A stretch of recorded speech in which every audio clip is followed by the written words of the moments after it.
have spent my entire life either at the schoolhouse, on the way to the schoolhouse, or talking about what happens in the schoolhouse. Both my parents were educators. My maternal grandparents were educators. And for the past 40 years, I've done the same thing.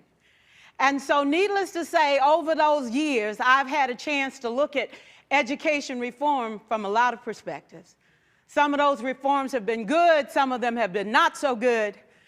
And we know why kids drop out. We know why kids don't learn. It's either poverty, low attendance, negative peer influences. We know why. But one of the things that we never discuss, or we rarely discuss, is the value and importance of human connection. Relationships. James Comer says that no significant learning can occur without a significant relationship. George Washington Carver says all learning is understanding relationships. Everyone in this room has been affected by a teacher or an adult.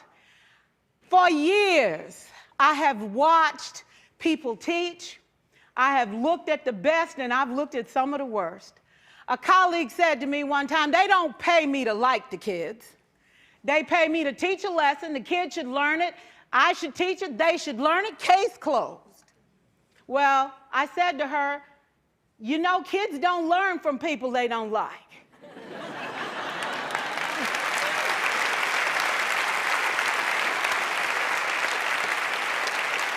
She said, that's just a bunch of hooey. And I said to her, well, your year is gonna be long and arduous, dear. Needless to say, it was. Some people think that you can either have it in you to build a relationship or you don't. I think Stephen Covey had the right idea. He said you ought to just throw in a few simple things, like seeking first to understand as opposed to being understood. Simple things like apologizing. You ever thought about that? Tell a kid you're sorry, they're in shock. I taught a lesson once on ratios. I'm not real good with math, but I was working on it. And I got back and looked at that teacher edition. I taught the whole lesson wrong. So I came back to class the next day and I said, look, guys, I need to apologize. I taught the whole lesson wrong. I'm so sorry. They said, that's okay, Miss Pierson. You were so excited. We just let you go.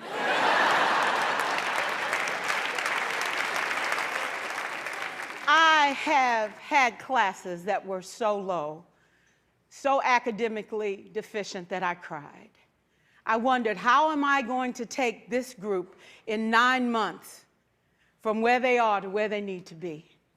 And it was difficult. It was awfully hard. How do I raise the self-esteem of a child and his academic achievement at the same time? One year I came up with a bright idea. I told all my students, you were chosen to be in my class. Because I am the best teacher and you are the best students, they put us all together so we could show everybody else how to do it. One of the students said, really? I said, really? We have to show the other classes how to do it. So when we walk down the hall, people will notice us. So you can't make noise, you just have to strut. And I gave him a saying to say, I am somebody. I was somebody when I came. I'll be a better somebody when I leave. I am powerful and I am strong. I deserve the education that I get here. I have things to do, people to impress, and places to go. And they said, yeah.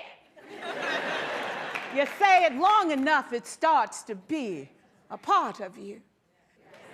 And so,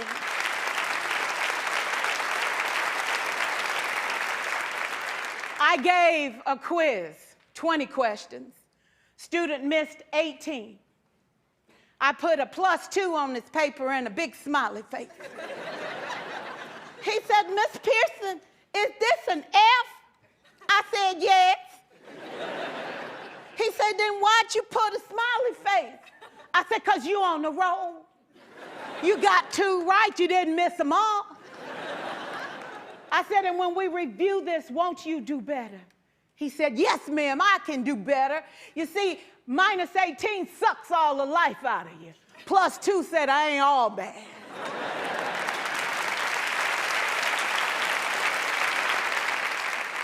4 years, I watched my mother take the time at recess to review, go on home visits in the afternoon, buy combs and brushes and peanut butter and crackers to put in her desk drawer for kids that needed to eat, and a washcloth and some soap for the kids who didn't smell so good. See, it's hard to teach kids who stink. And kids can be cruel.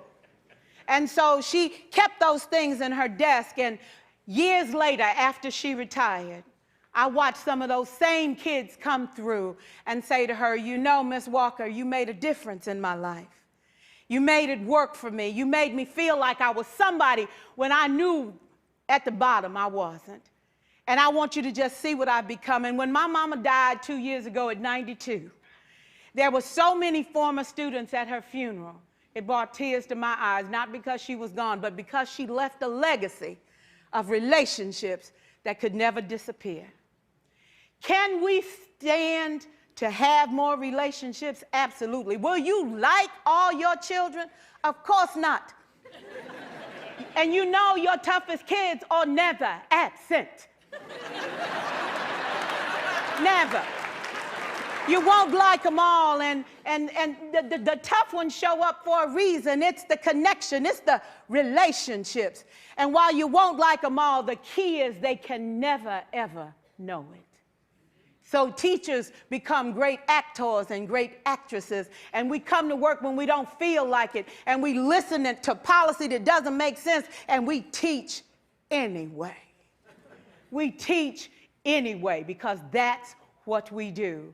Teaching and learning should bring joy.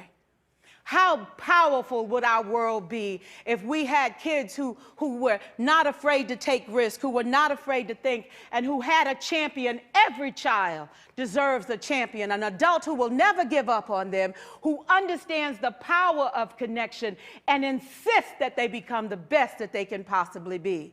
Is this job tough? You betcha. Oh God, you betcha. But it is not impossible. We can do this. We're educators. We're born to make a difference. Thank you so much.